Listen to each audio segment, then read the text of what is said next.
Have you ever looked at successful artists and wondered, how did they actually do it? Not just make beautiful art, but build a career from it.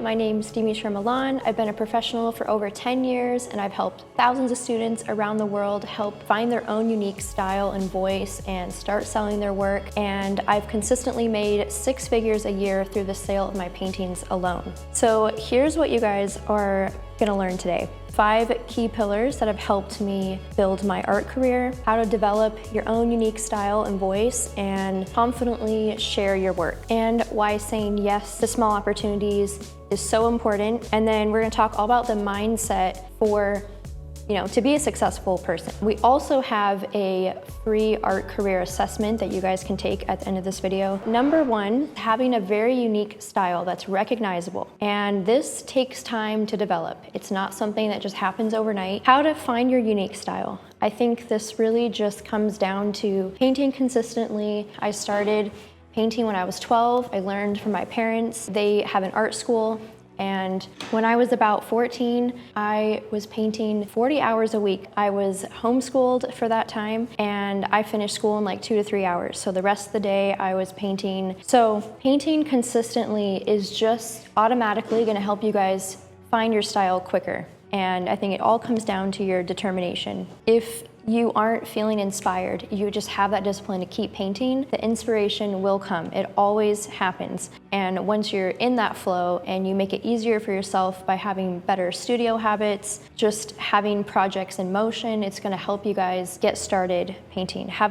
Planning out your paintings and really planning to work in a series will help you guys arrive at a style quicker. So lastly, by painting so consistently, you're gonna eventually arrive at a process that feels right for you, where it's a consistent process that you can repeat and it feels natural, it feels exciting for you, having enough skills and finding the right process. So if you don't have the skills yet, finding the right teachers to learn from. So we have tons of classes online, and we have our mastery program. Find a mentor, learn new techniques, try all the mediums to really see what feels right for you. And I think when you're developing your style and your voice, this is really the part where you have to dig deep in yourself and figure out your why. Why do you love to create art? And that's what's gonna drive you in those really hard moments. Lastly, for developing your unique style, finding artists around you that you really admire,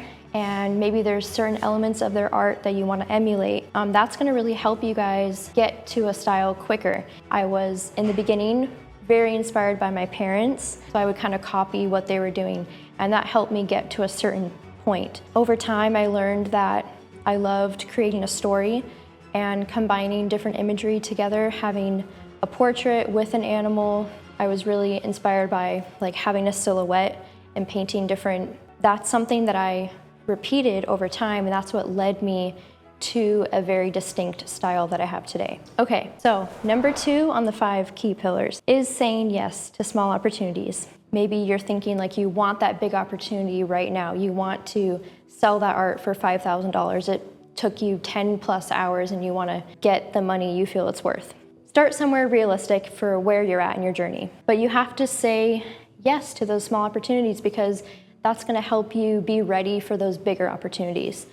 And I started at this thing called the Dirt Road Market in Arizona, and it was at this farmer's market near our house. And every Saturday we set up a little booth, and they were selling for around $100 each. So maybe it was $50 to $200 was the most I would charge for my art.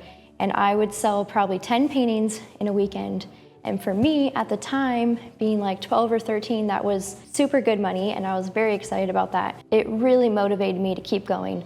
So I did that at least a couple years, just say yes to any kind of opportunity that I could show my art to the public. So I was doing live auctions. We had a really great kind of gallery street in Scottsdale. These kind of live events where they shut down a street and have a lot of, I think they called it Art Walk Thursday or something. And so eventually I got into one of those galleries as a one-time show. It did really well, and I I think I sold every painting I put in the show. From this, a publishing company, they're based in Hawaii, they saw this photo on Facebook and reached out to me, wanted to work with me. I ended up working with them for 2 years. They helped get my art all over the US in 12 plus galleries, and I was painting 6 to 8 originals every month. And everything started from just saying yes and putting myself out there. Saying yes to these smaller events kind of builds momentum, and I feel like just being open in your heart, you automatically attract more opportunity to yourself. If you're feeling closed off and afraid and not ready, then that's just opportunities won't come your way and you can't be upset about that. So every event is, think of it as you're getting practice and confidence for those future bigger opportunities.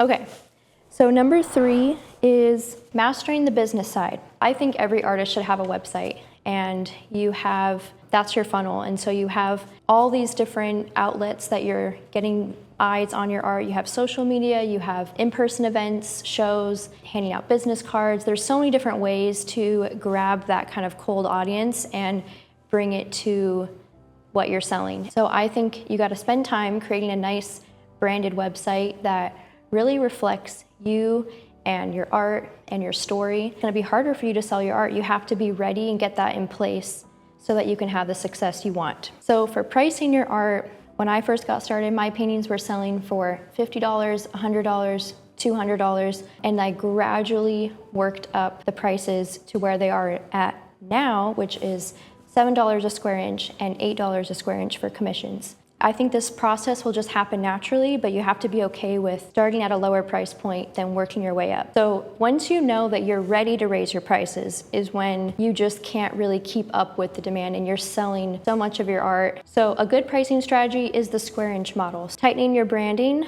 is really gonna help you market your art better. Definitely use social media. The third thing in master the business side is building an email list. So building an email list from the very beginning, I think, is crucial for your art business. And I wish I started that sooner. I've been working at it for the last maybe 2-3 years, and I've just recently been very disciplined to start sending emails every week, and maybe it's been about a year of that, and I've seen my email list grow dramatically and my sales grow dramatically as well. So even if you're just starting and you have 20 people on your email, that's very good. So number 4, to face your fears and build confidence. I'll just share something personally.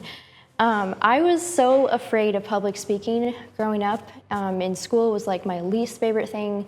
Being in front of the classroom, reciting a poem, doing anything like that was so traumatic for me. Being on camera, that was like, I never would have imagined I'd be doing what I'm doing right now. You have to be able to face your fears if you want to be the best version of yourself and really attract that success that you want. You have to push through the discomfort and face some of the things that maybe you just don't want to face in your life. And I think for a lot of artists, being shy is a major thing. A lot of people can relate to this. Talking about your work, being at an art show, a lot of artists were more introverted.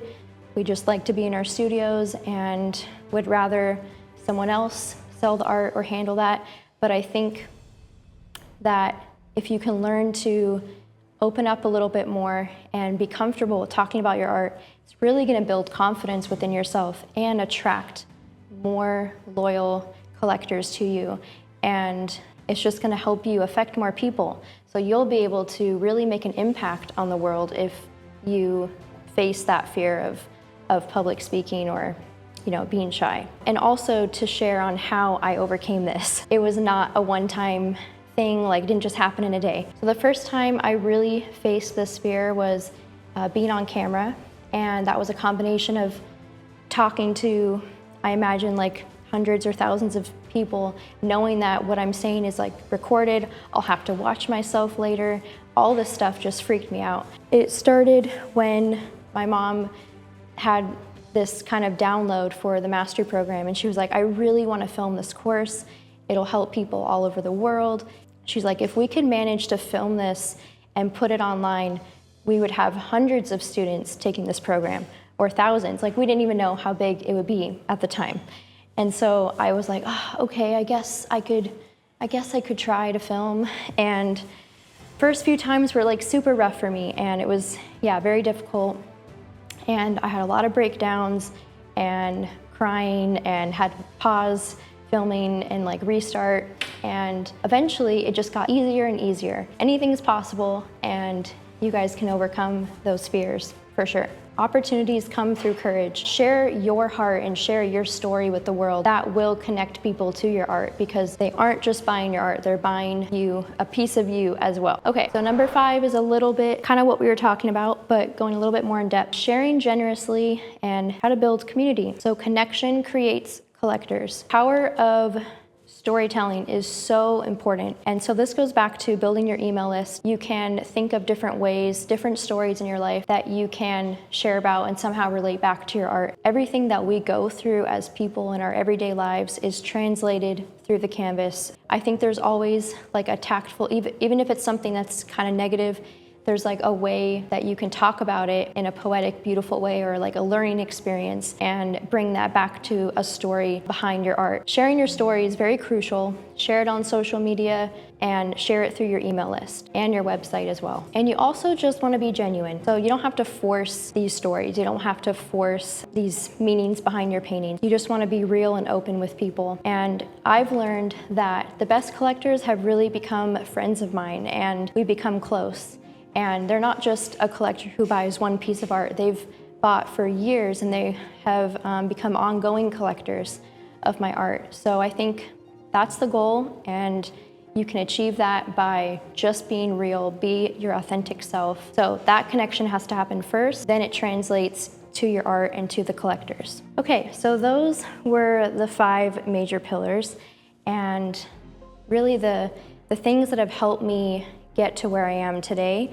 And I hope that by sharing that with you, it's really helped you guys kind of figure out where you need to focus on. Maybe it's multiple areas, multiple things that I mentioned. Maybe it's just one particular area that stands out. Yeah, by sharing that, I hope that it really resonates and helps you guys. Okay, so an action step you guys can take this month is pick one area that we kind of focused on. We talked about whether it's finding your style, maybe getting more visibility on your art, working on the business side of it, business and branding.